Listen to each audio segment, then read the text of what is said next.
Haleluya, puji nama Tuhan. Kembali lagi dalam Renungan 79. Hari ini ayat kita ada dalam 1 Tesalonika 1 ayat yang ke-9 dan ayat yang ke-10. Akan saya bacakan. Sebab mereka sendiri bercerita tentang kami, bagaimana kamu sambut dengan bagaimana kamu berbalik dari berhala-berhala kepada Allah untuk melayani Allah yang hidup dan yang benar, dan untuk menantikan kedatangannya dari surga yang telah dibangkitkannya dari antara orang mati, yaitu Yesus, yang menyelamatkan kita dari murka yang akan datang. Nah, suratan kepada jemaat di Tesalonika ini adalah suratan yang ditulis oleh Rasul Paulus. Mengapa ditulis kepada jemaat-jemaat di Tesalonika? Karena Rasul Paulus begitu mengasihi jemaat-jemaat di Tesalonika. Rasul Paulus itu seperti seorang gembala di antara jemaat-jemaat ini. Kalau kita bisa melihat dalam ayat yang kedua dan ayat yang ketiga, kita bisa membaca dari ayat yang kedua, kami selalu mengucap syukur kepada Allah karena kamu semua dan menyebut kamu dalam doa kami, sebab kami selalu mengingat pekerjaan imanmu, usaha kasihmu dan ketekunan pengharapanmu kepada Tuhan kita Yesus Kristus di hadapan Allah dan Bapa kita. Di sini jelas sekali bahwa Paulus sangat mengucap syukur, Paulus sangat bersuka cita atas pertumbuhan iman dari jemaat-jemaat ini. Paulus bersuka cita atas usaha yang telah mereka lakukan untuk pertumbuhan iman mereka. Mereka saling mengasihi satu sama lain, mereka saling membangun satu sama lain, menasihati satu sama lain. Mereka semakin hari semakin berjalan menuju seperti dengan karakter Kristus. Mereka hidup dengan iman yang begitu luar biasa dan pengharapan yang teguh. Jadi oleh sebab inilah Paulus sangat berbahagia kepada jemaat-jemaat ini. Tetapi ada beberapa hal yang nanti kita bisa lihat apa-apa saja yang membuat Paulus begitu berbahagia kepada jemaat-jemaat ini. Kalau kita kembali dalam ayat yang ke-9 dikatakan, sebab mereka sendiri bercerita tentang kami bagaimana kamu sambut dan bagaimana kamu berbalik dari berhala-berhala kepada Allah untuk melayani Allah yang hidup dan yang benar, dan untuk menantikan kedatangannya. Jadi di sini kita bisa melihat ada 3 hal. Mereka berbalik dari berhala-berhala untuk melayani Tuhan dan untuk menantikan kedatangan Tuhan. Jadi ketiga hal ini yang membuat Paulus sangat berbahagia. Ketiga hal ini juga bisa kita terjemahkan sebagai pertobatan. Mereka bertobat untuk melayani Tuhan dan untuk menantikan kedatangan Tuhan. Bertobat, kita tahu bertobat itu adalah memiliki tekad yang teguh untuk ikut kepada Tuhan, untuk setia kepada Tuhan dan berbalik daripada segala dosa-dosa yang pernah kita lakukan. Dosa-dosa atau keterikatan-keterikatan yang pernah kita miliki, dan kita melepaskan segala sesuatu dan kita mau ikut Tuhan, memutuskan untuk ikut Tuhan dengan segenap hati kita. Itu bertobat.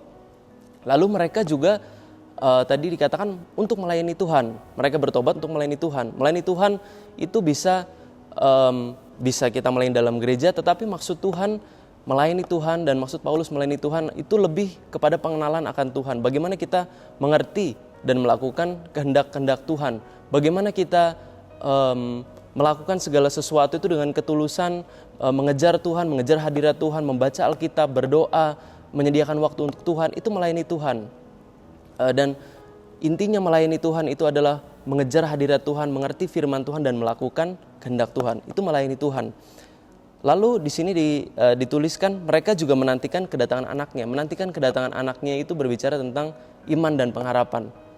Paulus sangat berbahagia kepada jemaat-jemaat ini karena mereka terus memiliki iman kepada Tuhan. Mereka terus percaya kepada Tuhan. Mereka terus mengharapkan kedatangan Tuhan. Mereka terus benar-benar mencari hadirat Tuhan dengan penuh kepercayaan, dengan iman dan pengharapan bahwa Tuhan akan menyelamatkan kehidupan mereka. Entah dalam permasalahan dalam dunia ini, entah kesusahan atau kesulitan apapun, tetapi mereka juga menantikan kedatangan Tuhan secara harafiah. Mereka menantikan Tuhan Yesus datang untuk kedua kalinya. Itu yang mereka lakukan. Jadi mereka memiliki iman dan pengharapan kepada Tuhan bahwa Tuhan akan datang menyelamatkan umat manusia, khususnya orang-orang yang percaya kepada Tuhan. Nah, ini adalah langkah-langkah yang dilakukan oleh jemaat-jemaat di Tesalonika, mulai dari pertobatan, melayani Tuhan, dan menantikan Tuhan. Cinta kasih kepada Tuhan, iman, pengharapan kepada Tuhan. Nah, sebagai orang Kristen kita juga memiliki tahapan-tahapan ini. Tahapan-tahapan ini juga kita bisa lihat dalam para murid-murid Tuhan. Mulai dari ke-12 murid Tuhan, mereka mulai dulu dari langkah pertobatan. Ketika mereka dipanggil Tuhan, mereka meninggalkan kehidupan yang lama. Lalu mereka melayani Tuhan. Tetapi setelah mereka melayani Tuhan, baru yang langkah terakhir adalah mereka bisa menyerahkan hidup mereka untuk untuk berkorban bagi Tuhan, mengorbankan nyawanya bagi Tuhan, menyerahkan seluruh hidupnya bagi Tuhan. Itu adalah langkah terakhir, menyerahkan kehidupan kita bagi Tuhan, benar-benar menaruh pengharapan kita, menaruh segala kelemahan kita, kekuatan kita, kelebihan kita, apapun yang kita punya kepada Tuhan, biarlah segala kehendak Tuhan yang jadi. Itu adalah langkah yang terakhir, dan itu adalah tujuan umat percaya, di mana kita menyerahkan segala kehidupan kita, apapun yang kita punya kita serahkan kepada Tuhan. Itu adalah tujuan akhir kita, menyerahkan segala sesuatunya kepada Tuhan. Nah, dari ketiga hal ini, bertobatan, melayani Tuhan, dan memiliki iman pengharapan kepada Tuhan, itu tidak bisa dipisahkan satu sama lain.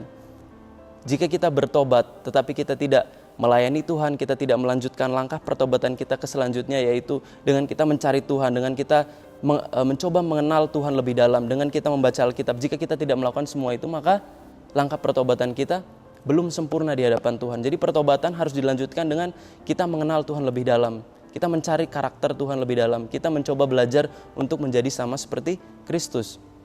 Lalu kalau kita sudah melayani Tuhan, kalau kita sudah membaca Alkitab, kita sudah beribadah secara online atau offline, kita sudah menyediakan waktu teduh bagi Tuhan, tetapi ketika kita belum bertobat, ketika kita masih melakukan dosa-dosa, ketika kita masih terikat dengan dosa-dosa lama kita, maka pelayanan kita itu tidaklah kita lakukan dengan sungguh-sungguh. Begitu juga dengan ketika kita sudah bertobat dan kita sudah melayani Tuhan, tetapi ketika kita tidak memiliki iman dan pengharapan kepada Tuhan, ketika kita tidak sepenuhnya menyerahkan diri kita kepada Tuhan, ketika kita tidak sepenuhnya mengasihi Tuhan dengan segenap hati kita, maka yang kita lakukan hanyalah sekedar formalitas. Status kita memang sebagai orang Kristen, tetapi yang Tuhan lihat bukan hanya sekedar status. Yang Tuhan lihat adalah dalam hati kita. Apakah iman kita, hati kita itu benar-benar berserah kepada Tuhan? Apakah kita rela, apakah kita sanggup menyerahkan seluruh kehidupan kita, tenaga kita, keringat kita, waktu kita untuk Tuhan? Tuhan melihat hal itu. Dan Yesus berkata ketika ia datang ke dunia, akankah ia mendapatkan iman di dunia ini? Dan iman itu dilihat dari hati saudara dan saya. Pengharapan itu dilihat dari hati manusia. Dan itu yang Tuhan cari. Pelayanan itu penting, pertobatan itu penting, tetapi bagaimana kita menyerahkan hidup kita kepada Tuhan, itulah yang Tuhan cari. Karena kerajaan surga itu bagi orang-orang yang benar-benar memiliki iman dan pengharapan kepada Tuhan, bukan memiliki iman dan pengharapan kepada dunia, apalagi kekuatannya sendiri, tetapi iman dan pengharapan kepada Tuhan Yesus Kristus. Jadi ini adalah langkah-langkah yang tidak bisa dipisahkan satu sama lain. Bertobat, melayani Tuhan, memiliki iman dan pengharapan, itu harus menjadi satu paket, harus menjadi keseluruhan dalam kehidupan kita. Sebentar lagi kita akan menyambut hari Natal, Tuhan Yesus datang ke dunia. Tuhan Yesus datang ke dunia untuk menyelamatkan semua umat manusia. Dan Tuhan Yesus juga berharap bagi saudara dan saya untuk ikut Tuhan, untuk percaya kepada Tuhan. Bahwa Tuhan datang ke dunia penuh dengan kasih untuk menyelamatkan kita. Dan Tuhan juga datang ke dunia itu sebagai contoh untuk kita melihat bagaimana kita harus menjadi karakter yang sempurna seperti Kristus. Kita harus mengejar karakter Kristus. Dan itu yang Tuhan lihat.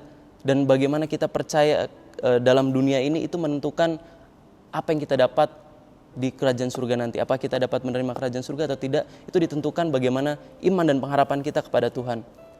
Jadi dimanapun langkah kita, entah kita masih baru bertobat, ketika kita masih dalam langkah pertobatan, jangan puas sampai di situ. Terus kejar firman Tuhan, terus cari hadirat Tuhan, terus ingin mengerti siapa Tuhan Yesus. Entah itu bisa lewat kita membaca Alkitab, bisa lewat berdoa, bisa lewat bisikan-bisikan Roh Kudus dalam kehidupan kita. Dari pertobatan kita harus melanjutkan langkah kita, yaitu mengenal Tuhan lebih dalam. Jika kita sudah melewati langkah pertobatan dan kita sudah melayani Tuhan, berdoa, beribadah, tetapi ketika kita masih melakukan dosa, segera kita tinggalkan dosa tersebut dan kembali kepada Tuhan. Jangan biarkan iman kita merosot terlalu dalam, tetapi kita harus bangkitkan iman kita dan berharap terus kepada Tuhan. Dan jika kita sudah melayani Tuhan, jika kita sudah bertobat, selidiki hati kita, apakah kita sudah benar-benar mau menyerahkan kehidupan kita bagi Tuhan? Apapun yang Tuhan rancangan dalam kehidupan kita, apakah kita benar-benar percaya kepada Tuhan? Apapun yang Tuhan katakan dalam kehidupan kita, apakah kita mau melakukan? Ketika kita sudah melakukan semua itu, maka Tuhan pun yang berjanji, Tuhan yang akan membalas segala sesuatunya, dan Tuhan yang akan memberikan rancangan yang terbaik bagi saudara dan saya.